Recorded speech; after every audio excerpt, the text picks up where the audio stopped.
अब यहाँ पर थोड़ा सा ये कंसेप्ट और क्लियर करना पड़ेगा कि श्रीमद् भगवत गीता का ज्ञान किसने दिया, क्योंकि श्रीमद् भगवत गीता को समझने के लिए ये जानना अनिवार्य है कि श्रीमद् भगवत गीता का ज्ञान श्री कृष्ण नहीं बोल रहा।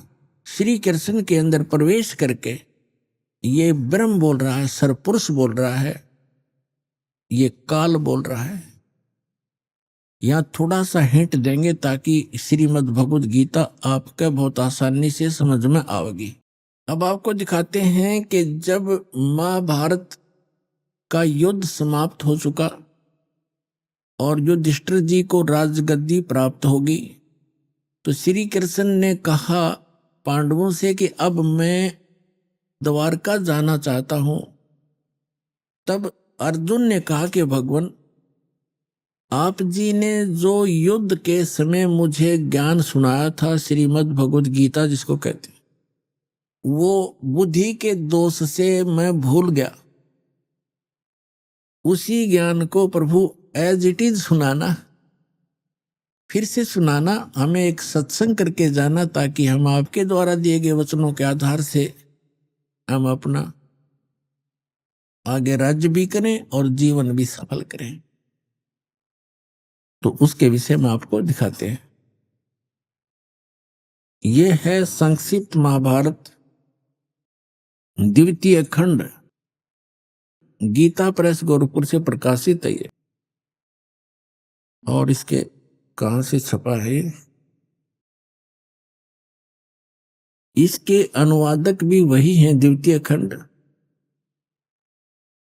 संपादक तथा संशोधक जयदयाल गोविंद का, और ये यहां से छपी है। अब हम इसके आपको 667 पृष्ठ पर ले चलते हैं। ये है 667 पृष्ठ, और यहां से हम शुरू करते हैं। अश्वमेधिक पर्व।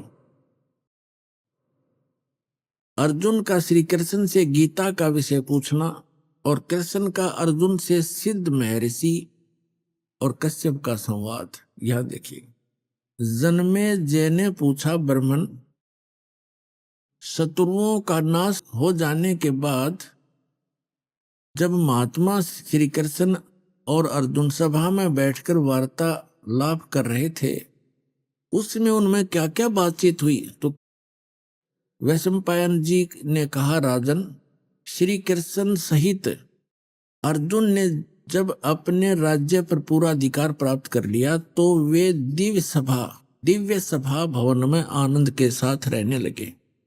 एक दिन सज्जनों से घिरे हुए वे दोनों मित्र स्वेच्छा से घूमते घूमते सभा मंडप के ऐसे भाग में पहुंचे जो स्वर्ग के समान सुंदर था। पांडुनंदन अर्जुन श्री कृष्ण के साथ रहकर बहुत प्रसन्न थे। उन्होंने एक बार उस रमणीय सभा की ओर दृष्टि डालकर भगवान से ये वचन कहा, देवकी नंदन, जब युद्ध का अवसर उपस्थित था उसमें मुझे आपके माध्यम का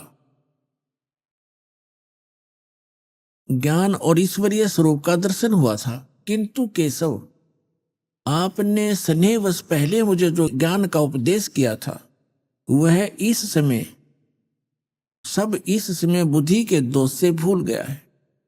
उन विषयों को सुनने के लिए बार बार मेरे मन में उत्कंठा होती है।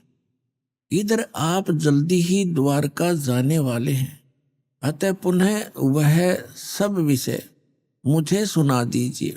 अब कहने का भाव ये है कि अर्जुन कह रहा है कि कृष्ण जी से कि आपने युद्ध के समय जो मुझे गीता वाला ज्ञान बताया था, मैं बुद्धि के दोष से भूल गया, मुझे वही ज्ञान फिर बताओ। अब श्री कृष्ण जी क्या कहते हैं, देखिए, वैशंपायन जी कहते हैं, अर्जुन के ऐसे कहने पर वक्ताओं में श्रेष्ठ महातेजस्वी भगवान श्री कृष्ण ने उन्हें गले से लगाकर इस प्रकार उत्तर दिया। श्री कृष्ण बोले, अर्जुन, उस समय मैंने तुम्हें अत्यंत गोपनीय विषय का श्रवण कराया था। अपने स्वरूपभूत धर्म सनातन पुरुषोत्तम तत्व का परिचय दिया था और नित्य लोकों का भी वर्णन किया था, किंतु तुमने जो अपनी नासमझी के कारण उस उपदेश को याद नहीं रखा, यह जानकर मुझे बड़ा खेद हुआ। इन बातों को अब पूरा पूरा समझ होना संभव नहीं जान पड़ता। श्री कृष्ण जी के बोल हैं, ये सुन जानते पढ़ियो। पांडुनंदन, निश्चय तुम बड़े श्रद्धाहीन हो, तुम्हारी बुद्धि अच्छी नहीं जान पड़ती। अब मेरे लिए उस उपदेश को ज्यों का त्यों दोहरा देना कठिन है, क्योंकि उस समय योग युक्त होकर मैंने परमात्म तत्व का वर्णन किया था। पुण्यात्माओं, ये भी एक विचलित आत्मा होती है। अब देखो, जैसे ये दास सत्संग कर रहा है और प्रथम बार कोई श्रोता इसको सुन रहा है, आज के सत्संग को मुश्किल से वो 60% याद रख सकता है, मुश्किल से।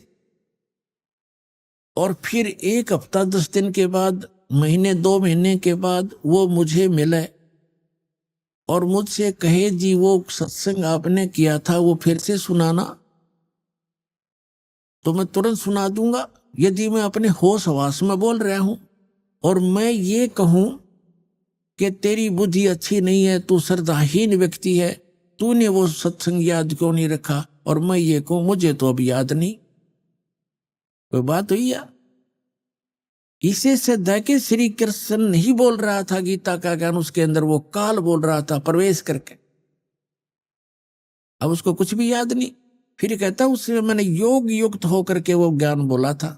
योग युक्त का अर्थ होता है परमात्मा से कनेक्ट हो जाना। इसे सिद्ध है कि परमात्मा कोई अन्य है जिससे वो कनेक्ट होने की बात कर रहा है। और जब युद्ध के मैदान में इसे भयंकर स्थिति में योग युक्त हो सकता है, अब पीस माइंड पीस है, उस टाइम तो शांति है, तो उसमें जल्दी हो जाना चाहिए था योग युक्त, जबकि बिजली गिर गई। वास्तविकता यह है कि श्री कृष्ण जी ने योग ज्ञान पता ही नहीं ना उन्होंने बोला। उन्होंने फिर आगे इसमें अपने सत्र का ज्ञान दे रखा, वो गीता से मेल भी नहीं खाता। इससे आगे गीता है अलग से लिखी हुई है, वो तो गीता से मेल भी नहीं खाता, कह भी नहीं मिलता आपस में। तो कहने का भाव यह है कि श्री कृष्ण में प्रवेश करके यू काल बोल रहा था। इसके बहुत से प्रमाण हैं। अब पहले तो ये प्रसंग क्लियर करता हूं कि जैसे अब श्री कृष्ण में प्रवेश करके काल बोला था, और ये काल कौन है? ये ब्रह्मा विष्णु महेश के पूज्य पिताजी हैं।